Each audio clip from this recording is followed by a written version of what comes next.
Ê Lê đi bộ tu sạm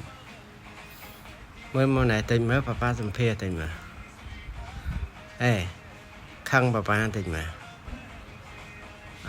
ôi ta ban mơ tu sạm ọt khỏa lệ ọt vi vô môi papa vi tê con xâm lánh có lì lì ọt xâm lánh papa vi nó năng vì vụ năng tu sạp đal coi nè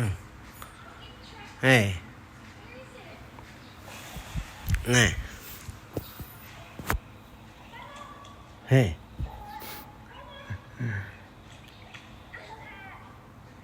vì vụ một tu sạp đal coi nè khăn bà mà chơi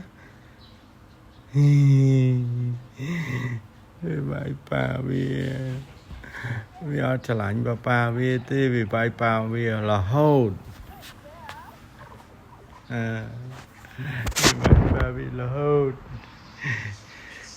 Lily bên nắng ấy vì ớt luôn bà vì tiền đâu mà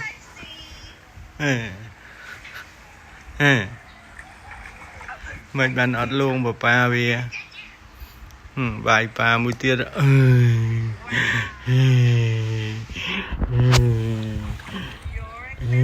bên đây sẽ đại từ ra bia tiền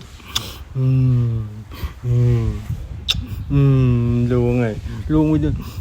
ăn lên nhảy bạt cái là khôi để yên môi mà con ai ké cho tiết à